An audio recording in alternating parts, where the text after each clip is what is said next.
Good day everyone. Welcome sa ating second strategy and we call it the Soggy King, Bounce Play Specialist.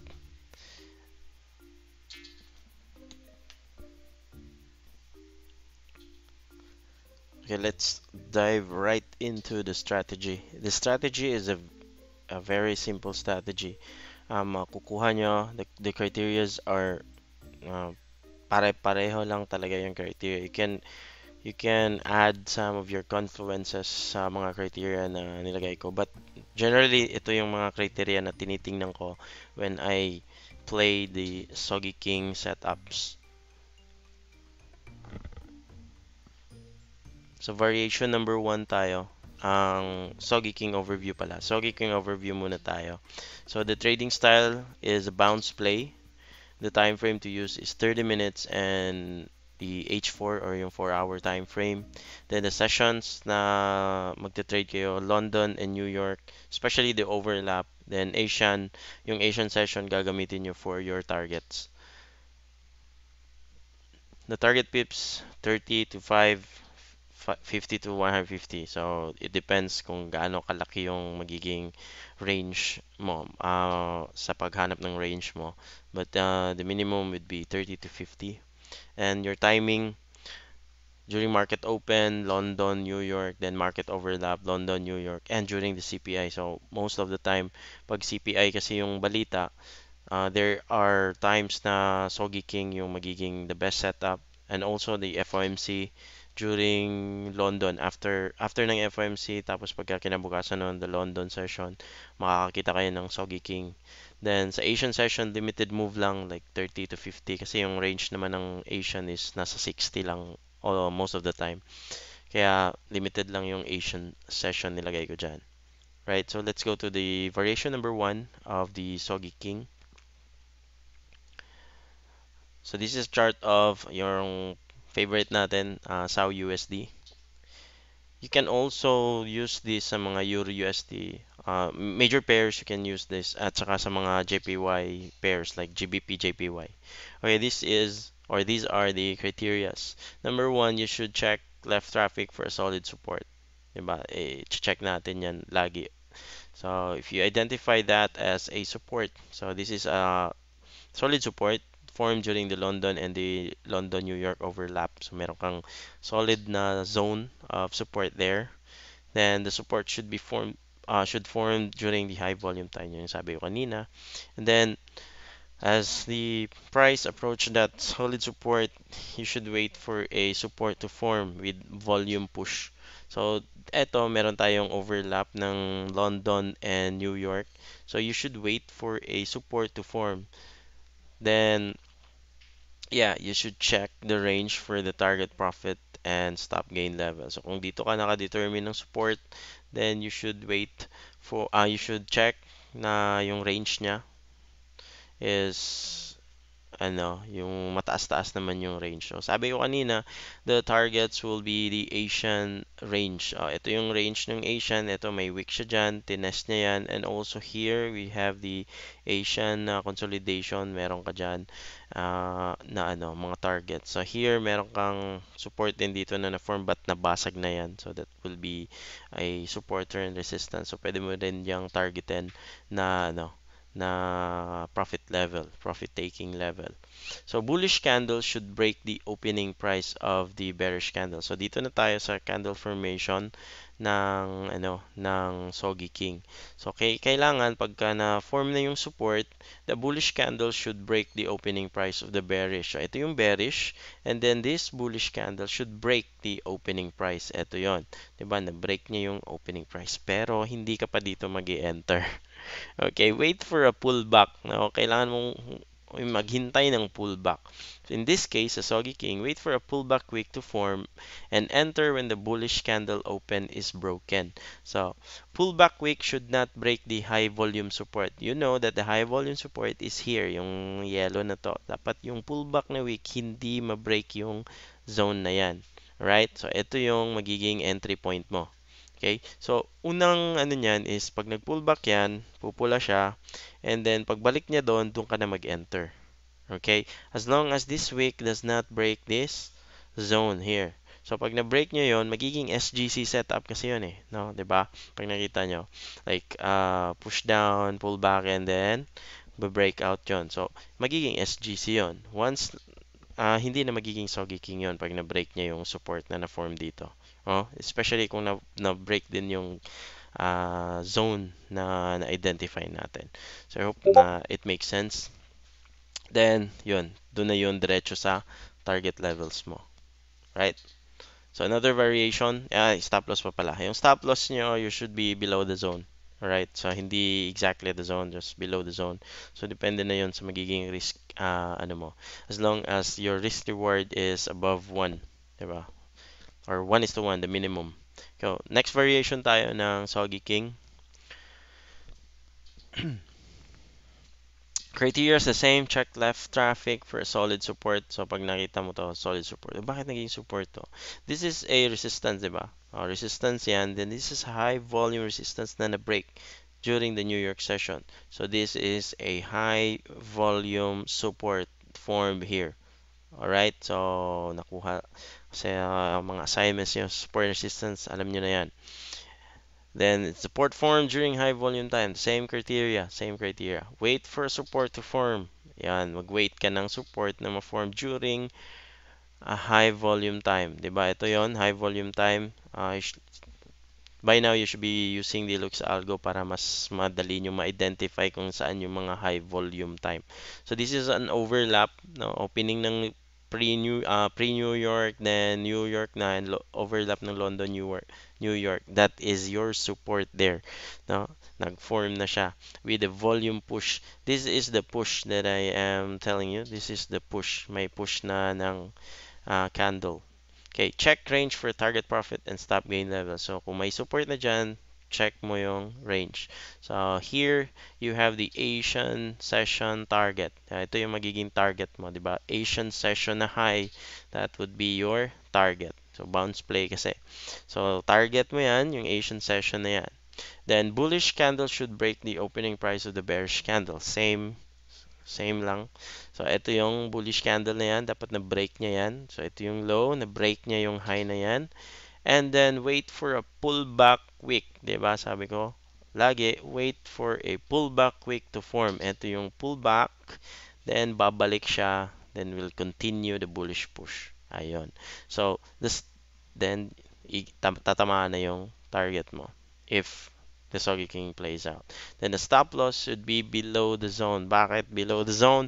Sabi ko nga, meron pa yung pag iti-test pa yon.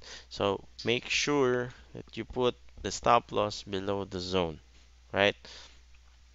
Ganun lang. Okay. Third variation. Same. Sa last example na to, I hope makukuha nyo na ang Soggy King play. Here we have another chart.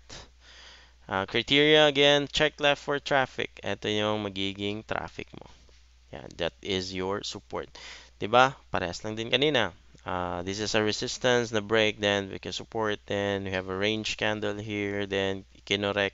You have a strong support here formed during the overlap of the London and New York. So meron kang support zone dyan. Alright? So pinapakita ko sa inyo yung mga variations ng kasi hindi naman talaga exactly ganun yung formation na magiging hindi yun yung hindi magiging same, no, exact copy or carbon copy talaga ang mga candles. So, may variation siya. As long as you understand kung high volume support yan or low volume support. Right? So ngayon naka-check ka na ng traffic, high volume time. Tama naman yung high volume time mo. Wait for support to form with volume push. Ito yung support na form. Just below the zone. Diba? Kanina, above the zone yon. Ngayon, below the zone naman. And, yun, mayroon kang range. Now, your range is the Asian pa rin. Ito yung Asian session highs. Your target is the Asian session highs. Right? So, bullish candle should break the opening price of the bearish. Ito yung bearish. Ito yung bullish candle push. Breaking the high. Na-break siya. Kala mo mag-SGC na break pa siya. So, that is the bullish push during New York and London overlap. And then mag-antay ka na naman ng pullback. In this case, hindi siya pullback wick. Pullback candle talaga siya. Meron siyang pullback and then meron siyang green again na bullish candle. Okay, pull back and then so somewhat like parang SGC type but hindi siya SGC since hindi siya nag-consolidate on the resistance, 'di ba? Kasi breakout kasi 'yun eh. Ito bounce play siya. 'Di ba? So meron kang pullback and then wait for the entry. Ito yung magiging entry mo. Kasi kung itong bearish candle na to at nagtuloy siya at na-break tong support na na-form, Sogi King is not in play there. Okay? So, meron ka ng pullback and then yun yung magiging range mo. Then, the stop loss below the zone. So, zone pa rin. Kahit dito nilagay yung stop loss mo, it's okay because it's below the zone. Kasi parang mga fake outs yan, di ba? Fake outs yun. So, below the zone pa rin. Kahit na dyan mo ilagay yung stop loss mo, then it's good. Kasi below the zone yan. Right? So, hindi babalikan yan if the Sogi King bounce play is valid. Okay? So, I guess yung tatlong variation na yon, review nyo na lang yung video if masyadong mabilis para sa inyo. So, that is the criterias. Pare-parehas lang yung criterias na yan sa tatlong variation na yon. Then, dito tayo, when to use and when not to use the Soggy King. So, when to use the Soggy King. So, market is making a new low. Yun yung uh, pinaka ano nung Soggy King. Kailangan si market is it's making a new low. Okay, so paano ba yan? So, explain ko dito. Here in this example, sa variations na to, here, it's making a new low. So, kita natin dito, meron siyang low. Dito yung magiging support mo, di ba? Yan, yung magiging support mo. Meron siyang low dito, high, then low again. So, it's making a new low. Low, making a new low. So, pwede mong gamitin si Soggy King. Low, making a new low na naman. So that is a Soggy King. Here, dito, meron kang low and then it's making a new low sa support mo. So that is a valid Soggy King. Okay, so yun yung mga variations niya. Okay, variations ng Soggy King. I hope nakuha nyo yung mga making a new low. So in a downtrend market, every after a swing high and a new low is formed. So halos same concept dun sa pinakita ko sa inyo during yung mga examples natin. Next is during high volume time, preferably London and New York overlap. So dun talaga nangyayari always si Soggy King sa London, New York overlap. Or sometimes it can be utilized to spot pullback during London mid-session like mga 5 to 6 p.m. Diba? Dun yung mga retracement, dun yung mga pullbacks nangyayari. So you can spot Soggy King at that time kung trading time nyo yun. No? Kung trading time nyo yung 5 p.m. to 6 p.m. You can spot pullbacks there. Okay? It can also be used during ranging market or consolidation. Ang ingatan nyo lang sa consolidation or sa ranging market is that it is very limited. Like 30 to 40 pip lang, secure na kayo, then stop gain, secure stop gain. Ganun lang sa Soggy King.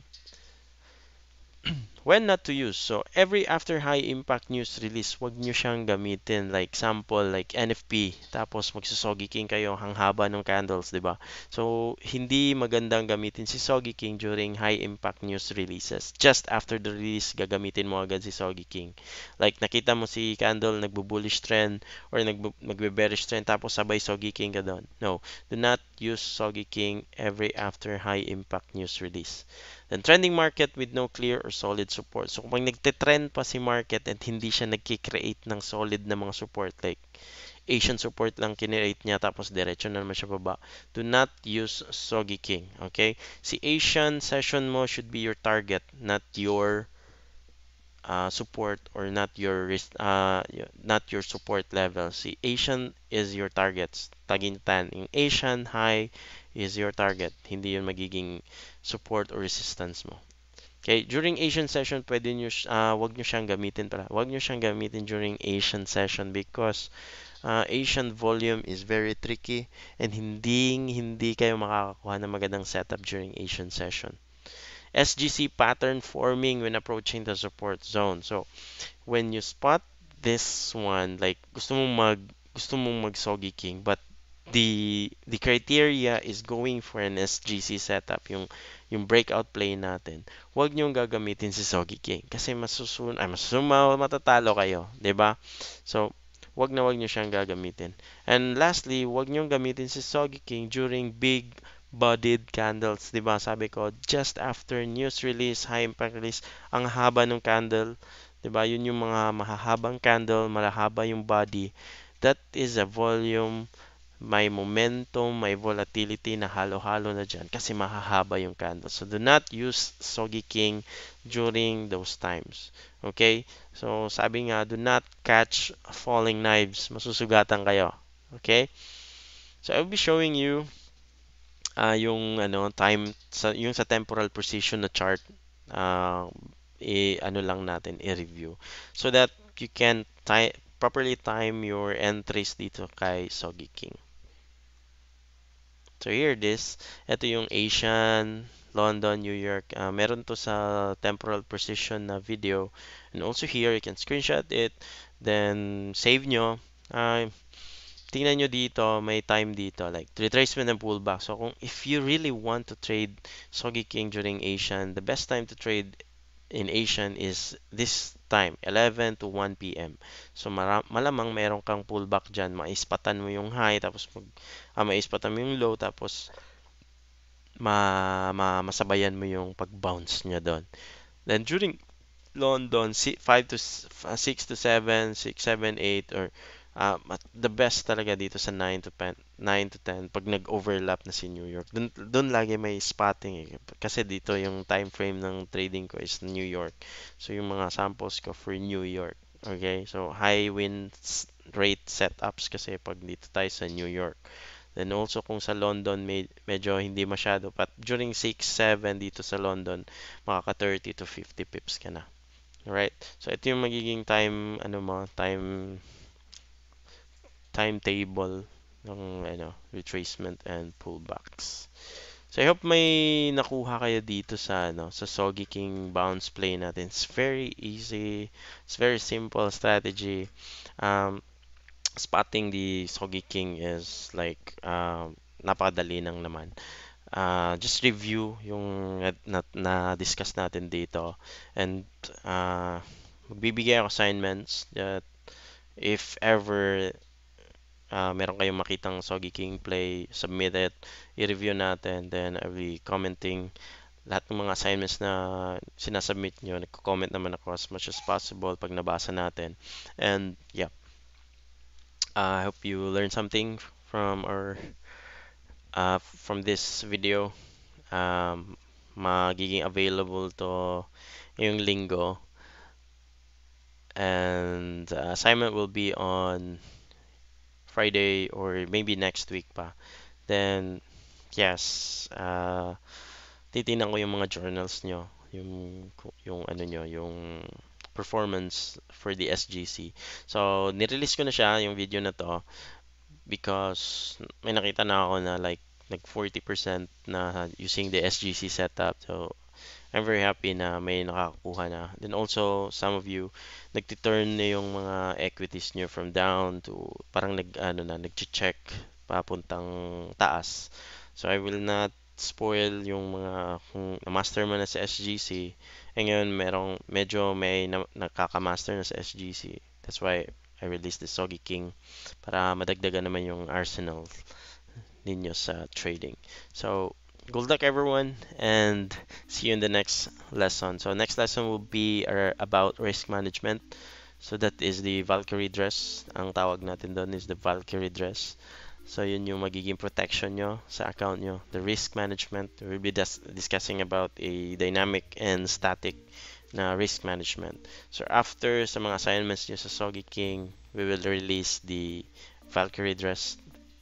Para pagkatapos nun, the psychology, then yun, matatapos na tayo sa ating first batch of Magic Nights. Then meron tayong titingnan natin kung ano pang idadagdag natin. Right, so good luck everyone. May you have a profitable week ahead.